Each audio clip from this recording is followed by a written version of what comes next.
Hello viewers, আসসালামু আলাইকুম। অন্য ধর্মে যারা আছেন সকলকে শুভেচ্ছা ও অভিনন্দন।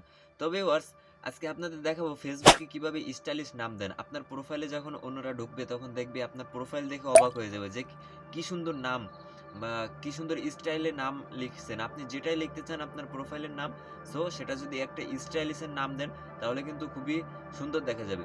অনেকের প্রোফাইলে এমন স্টাইলিশ নাম দেখেন কিন্তু আপনি ভাবতেছেন যে আপনার প্রোফাইলটাও যদি এমনটা করা যেত তাহলে অনেকেই দেখতো।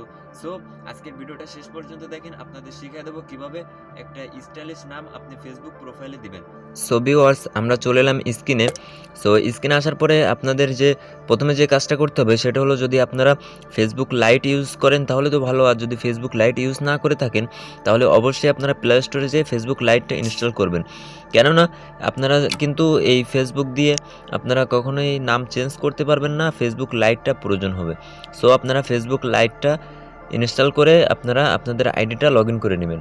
সো লগ ইন করার পরে আপনারা যে কাজটি করবেন প্রথমে সেটা হলো, আপনারা প্লে স্টোরে যাবেন। সো আমি প্লে স্টোরে যেয়ে দেখাই দিতেছি। সো প্লে স্টোরে যে এখানে লিখবেন name style. So name style এটা লিখে জাস্ট সার্চ করবেন। সো সার্চ করলে দেখেন এখানে অনেকগুলা অ্যাপস আছে। সো এই অ্যাপসগুলোর কাজ কি মূলত আমি সেটা বলতেছি। সো এই অ্যাপসের উপরে ক্লিক করলে এখানে দেখেন এই অ্যাপসের ভিতরে যেয়ে আপনি খুবই স্টাইলিশ নাম লিখতে পারবেন, ঠিক আছে। মানে আপনার নামটা এই যে এখানে দেখেন যে কোনো স্টাইল আপনি দিতে পারবেন আপনার নামে। সো এখান থেকে একটা অ্যাপস ইনস্টল করে নেবেন। সো এই যে দেখেন আমি একটা অ্যাপস ইনস্টল করছি। সো এখানে জাস্ট আমি লিখবো, জাস্ট আমার নামটা লিখতেছি এসকে সালমান। সো এটা লেখার পরে দেখেন এখানে বিভিন্ন রকম স্টাইল আছে, আরও অনেক স্টাইলিশ অ্যাপ আছে। সো এই অ্যাপসগুলো যদি আপনি মনে করেন ডাউনলোড দেন, দেওয়ার পরে এখান থেকে আপনি যদি স্টাইল করে নাম লিখতে চান, এই যে দেখেন এখানে আপনি যা খুশি তাই বানাতে পারবেন। মানে খুবই সুন্দর সুন্দর ট্যাটু আছে। সো আপনারা এগুলো দিয়ে আপনি এখানে স্টাইলিশ নামগুলো কিন্তু বানাইতে পারবেন। সো বানানোর পরে এটাকে জাস্ট আপনি কপি করবেন। সো কপি করার পরে আপনারা চলে যাবেন একদম ফেসবুক লাইটে। সো ফেসবুক লাইটের ভিতরে যাওয়ার পরে উপরে দেখেন 3 ডট মেনু।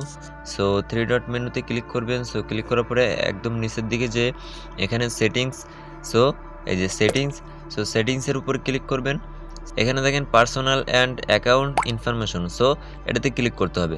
সো এটাতে ক্লিক করে দিবেন। এটাতে ক্লিক করে দেওয়ার পরে এখানে দেখেন এই যে নেম আছে। সো এখানে আমার আগে যে নামটা ছিল সেটা শো করতেছে। সো এখানে নেমের জায়গায় এগুলো আপনি জাস্ট ডিলিট করে দিবেন। আগের যে নাম আপনার ওই নামগুলো ডিলিট করে দিয়ে নতুন যে নামটা নিয়েছেন সেটা জাস্ট এখানে পেস্ট করে দিবেন। সো ফ্রেন্ডস, এই যে আমি নামটা দিয়ে দিছি। সো এটা দেওয়ার পরে আপনারা জাস্ট রিভিউ চেঞ্জ, এটাতে চেঞ্জ দিয়ে দিলে আপনার কিন্তু এটা চেঞ্জ হয়ে যাবে। এখন একটা কথা আছে, সেটা হলো আপনি যদি একবার নাম চেঞ্জ করেন তাহলে কিন্তু 60 দিনের ভিতরে আর নাম চেঞ্জ করতে পারবেন না। সো ভিউয়ার্স, ভিডিওটা এই পর্যন্তই। যদি ভিডিওটা ভালো লেগে থাকে তাহলে অবশ্যই লাইক করবেন এবং সাবস্ক্রাইব করে পাশের বেল আইকনটি অন করে দিবেন এবং আপনাদের মতামতগুলো অবশ্যই কমেন্ট বক্সে জানিয়ে যাবেন। সো আপনাদের মতামত অনুযায়ী আমি ভিডিও আনার চেষ্টা করব। সো ভালো থাকবেন, দেখা হবে নেক্সট ভিডিওতে। ততক্ষণ বাই বাই, আল্লাহ হাফেজ।